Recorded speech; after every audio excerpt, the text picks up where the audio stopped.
What's going on, everybody? It's your boy, Jobbers and Goons, and today we are covering what I consider probably the most underrated verse in fiction. This is Hellraiser. But real quick, before we scale this verse, make sure to smash the like button.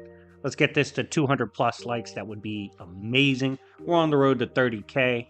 So if you guys could subscribe and help us grow, shout out my channel, show all your friends, do whatever you want to do, that would be amazing. Also, join my Discord. We do games, prizes, giveaways, D&Ds, and more. But getting into this, let's talk about Hellraiser Cosmology and how it scales. Shout out to my boy Kano for sponsoring this video. Without further ado, let's begin. So, what is Hellraiser? Well, for those that don't know, Hellraiser's a pretty popular movie series from horror legend Clive Barker, which has, expanded throughout movies for decades. But the thing is, people really underestimate what this verse is capable of due to their knowledge being limited to the movies, which the director and author of the horror books it's based on has literally said the movies can't properly demonstrate anything we actually have within the horror of the verse because it's too much and it's too strong. The movies, again, can't show the extremes of the Hellraiser and Hellbound verse, which is other names for the books. So we're going to be talking about excerpts, comics, and more in this video on why it makes the Hellraiser verse absolutely broken. It's a multiverse of chaos with each universe having their own stories and typically even their own Cenobites or hellish beings that bring chaos to the realm. By the way, we will be going layer by layer and exploring this verse. Just want to let you guys know. Now, across time and space, chaos is imprinted by the power of darkness. The power of darkness constantly works to fuck with the verse and fuck with the little things within creation like the universe and multiverse. Even the real world or our world and the editors and writers, their world, which is ours, exists within the multiverse. That's how expansive and massive it is. We've literally seen a lamentation box get sent to the editor and the writers, which is insane. There are layers to this multiverse we are talking about. You can transcend it, as beings of higher realms usually toy with the realms below it, like the realms of the physical.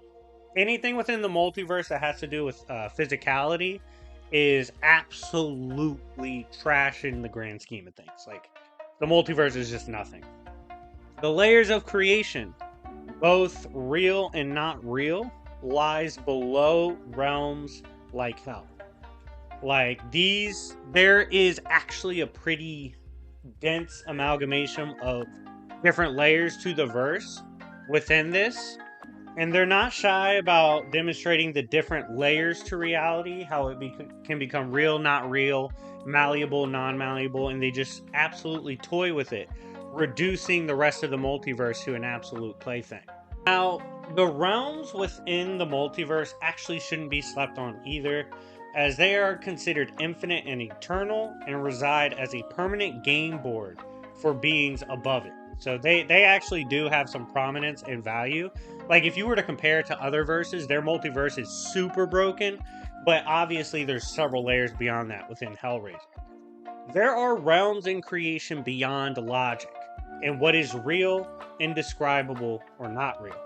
These are higher forms of existence that, in my opinion, at least at this layer, are bare minimum baseline outer versal. Like, it's really hard to argue stuff beyond form, beyond logic, beyond math is not at least baseline outer versal. Examples of realms like these includes the Burning Globe, a realm that consists of infinite snowflakes, and one which exists outside the power of both God and hell. It's abstract from that, and each flake is like eternal itself. We then move on from realms like these, and we see realms and areas of existence that includes abstract things like ideas, imagination, and creation. Why is this crazy? Because realms beyond, they view these concepts, ideas, and imagination as literally currency. Life and death, the simple dualities scale to and below this realm, but are irrelevant to realms above. The next layer we are getting into is quite the trip. we have the Dream Sea, which would be the next layer. This includes all stories, narratives, religions, and beliefs.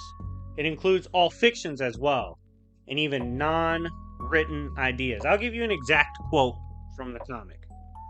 Where do stories come from? Where does fiction find its footing?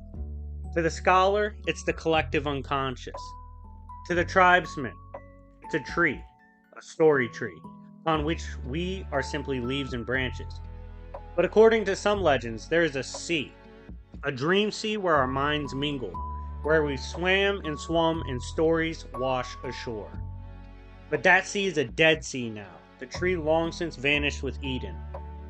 My book is about the origins of myth-making, but as with any epic tale, the hero is key. Rising from ashes, born in blood, delivered from wombs of weeping, asking only one question. So obviously, the Dream Sea has insane narrative importance. We are storytellers, all of us whose lives are being told. We fall like trees from the story tree. We gather driftwood from Dream Sea, and our pages turn on and on. Thank you all. All things, stories, real, not real, written, unwritten, they belong within the Dream Sea, giving it, in my opinion, at least high outer scaling. Why is this insane for the rest of Hellverse? Well, this realm is so insignificant to higher beings and realms that beings like Pinhead can literally stand in the Dream Sea. But not only this, when they stand there, they can piss in it and corrupt it. Pinhead's piss corrupted the high outer Dream Sea. I need y'all to understand what type of shit this verse is on. Like, it's one of the most disrespectful, heinous, and most importantly, slept on verses ever, and we're not even done describing the layers. The realms of gods and normal deities would also scale below or around the Dream Sea. Makes sense given religions, myths, all that should fall within the Dream Sea. And we also know that even the gods died to chaos, hell, and the Leviathan, so they don't scale above. Hell and chaos are unending and eternal compared to what is below it.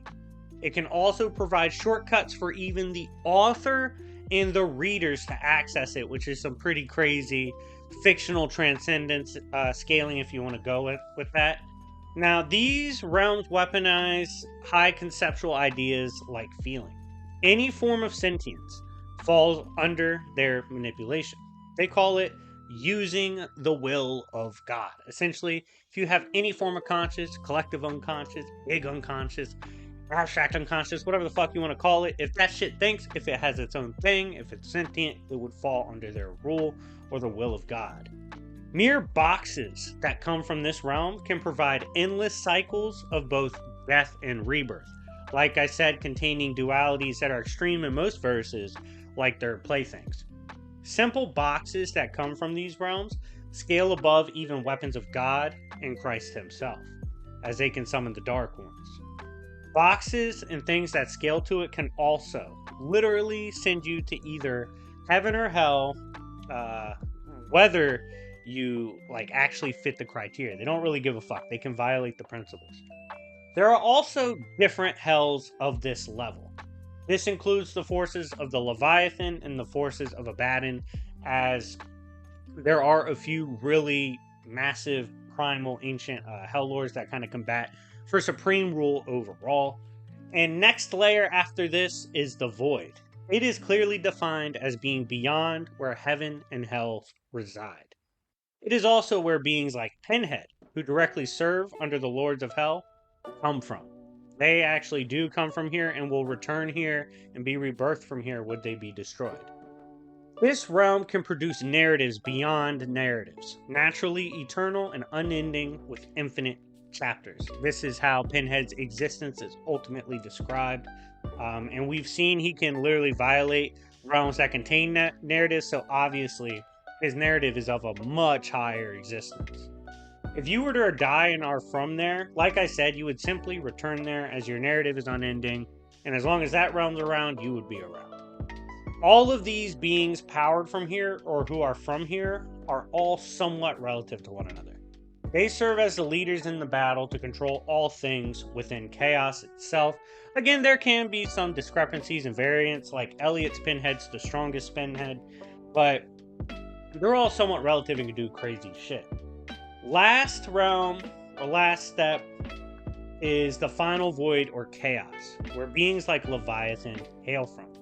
This is considered a perfect state of being compared to all things below it. So even compared to worst case high outer realms below it, and that it transcends, it's considered perfect compared to those things. Being from here can empower lower generals with enough power to preserve both the realms of heavens and hells. That's insane. Like, they can literally just, if you're underling, you can, like, power the fuck out of those extreme realms. That's crazy. These beings can also merge ideas, speech bubbles, even conceptual beings, as they battle to control all things, as all things will eventually return to its original state. These lords also inspired the deadly sins as concepts, and thus are kind of related to them and how they are portrayed.